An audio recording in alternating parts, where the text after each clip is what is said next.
Assalamualaikum warahmatullahi wabarakatuh. Kami mahasiswa Biologi Universitas Jenderal Sudirman akan mempresentasikan mengenai CBL dengan judul Pergeseran Pola Migrasi Ikan Tuna Akibat Perubahan Suhu dan Ekosistem Laut di Indonesia. Video ini kami buat guna memenuhi tugas case-based learning, biodiversitas, dan evolusi. Sebelum itu, kami dari kelompok 5 izin memperkenalkan diri terlebih dahulu. Saya Dwi Setiawati dengan NIM B1A001.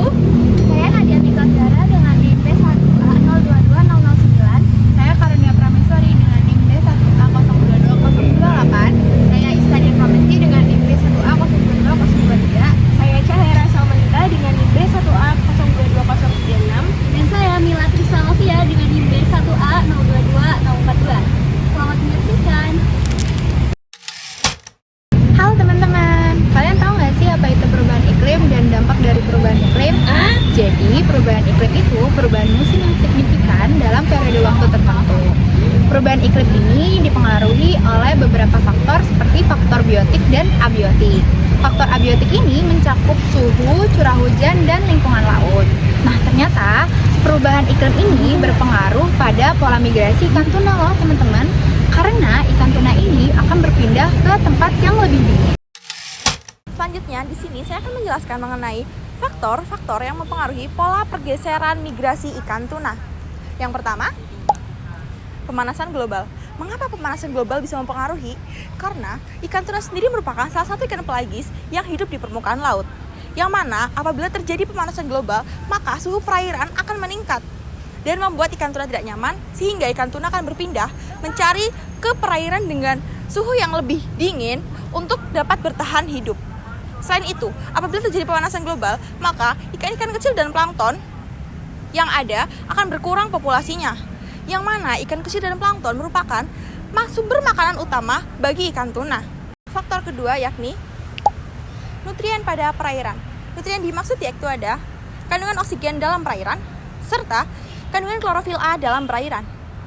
Kandungan oksigen ini dapat mempengaruhi pertumbuhan dan kehidupan pada ikan tuna. Sedangkan kandungan klorofil merupakan sumber makanan utama bagi ikan-ikan kecil dan juga plankton. Apabila dalam perairan mengandung banyak klorofil A yang merupakan sumber makanan bagi ikan-ikan kecil dan plankton, maka akan menandakan adanya banyak jumlah populasi ikan-ikan kecil dan plankton.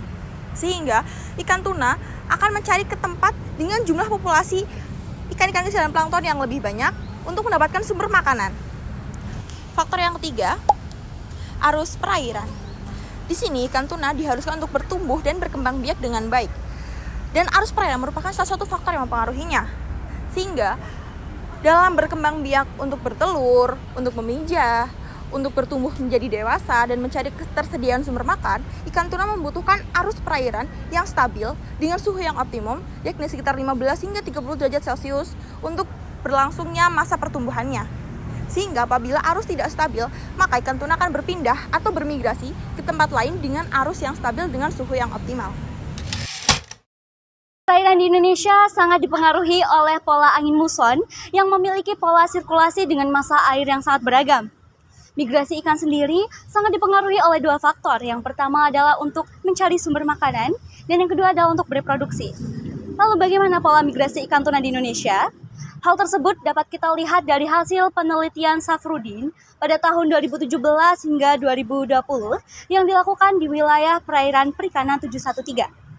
Berikut merupakan peta pola migrasi ikan tuna di Indonesia, di mana pada periode bulan Januari dan Februari, pola migrasi terlihat di bagian selatan perairan Teluk Bone, terutama berkumpul di sekitar perairan Kolaka dan Bombana, Provinsi Sulawesi Tenggara.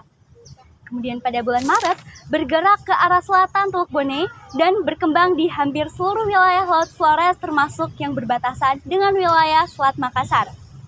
Kemudian pada bulan April hingga bulan Mei, ikan pelagis besar, salah satunya adalah ikan tuna, juga ditemukan di perairan Teluk Bone pada bagian selatan, terutama di sekitar perairan Kolaka, Bombana, Muna, dan Buton, Provinsi Sulawesi Tenggara.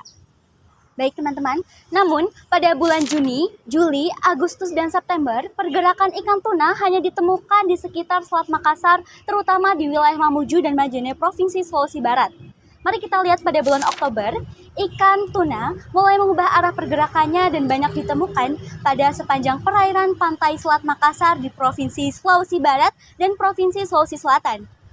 Pada periode bulan November, ikan tuna tersebar dan melimpah merata di hampir seluruh wilayah pengelolaan perikanan 713 di 3 wilayah, yaitu Provinsi Sulawesi Selatan, Provinsi Sulawesi Barat, dan Sulawesi Tenggara. Kemudian pada bulan Desember, pergerakan ikan berubah lagi dan hanya ditemukan di wilayah tertentu di Selat Makassar. Fenomena perubahan iklim secara global telah menyebabkan berbagai dampak yang signifikan, termasuk pada pergeseran populasi dari ikan tuna. Pergeseran populasi dari ikan tuna dapat menyebabkan, yang pertama, terganggunya ekosistem laut, yang kedua, kemampuan reproduksi dari ikan tuna, dan yang ketiga, ada penurunan individu dalam suatu populasi. Yang pertama, yaitu terganggunya ekosistem laut. Ikan tuna pada permukaan perairan merupakan predator puncak yang dapat memakan ikan-ikan kecil.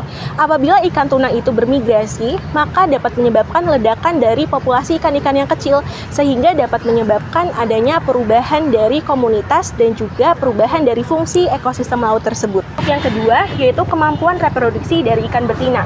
Perubahan iklim dapat menyebabkan adanya perubahan salinitas dan juga kemampuan dari oksigen terlarut yang dapat menyebabkan penurunan fertilitas dari ikan tuna betina.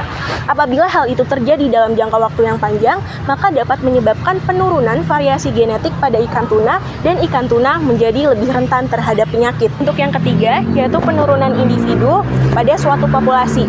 Apabila suatu habitat tidak dapat menampung adanya populasi baru, maka akan menyebabkan populasi tersebut mengalami penurunan akibat tidak dapat beradaptasi dengan lingkungan yang baru.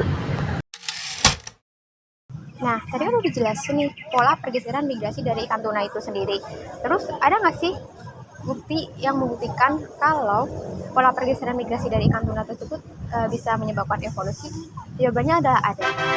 Seperti yang udah jelasin tadi, pola pergeseran migrasi dari ikan tuna disebabkan oleh faktor lingkungan dan juga arus laut. Karena faktor tersebut, ikan tuna saling bertemu di suatu wilayah. Nah, dari pertemuan tersebut, mereka melakukan perkawinan dan menghasilkan spesiasi baru. Seperti halnya ada tuna ikan sirip kuning dan juga ikan tuna mata besar. Kedua spesies tersebut merupakan spesiasi dari ikan tuna. Kedua spesies tersebut memiliki hubungan kekerabatan yang dekat, sehingga hal tersebut membuktikan bahwa kedua spesies tersebut merupakan hasil bukti dari evolusi dari pergeseran migrasi ikan tuna. Jadi, kesimpulannya dapat diambil dari topik tadi adalah secara umum, perubahan pola migrasi ikan tuna berdampak pada keseimbangan ekosistem laut, penurunan populasi, dan kemampuan reproduksi. Adaptasi tuna terhadap lingkungan yang berubah memungkinkan keragaman genetik, tetapi berdampak pada rantai makanan, komunitas laut, dan ketergantungan manusia pada ikan sebagai sumber pangan. Jadi, pengelolaan perikanan berkelanjutan diperlukan untuk menjaga ekosistem dan kebutuhan manusia.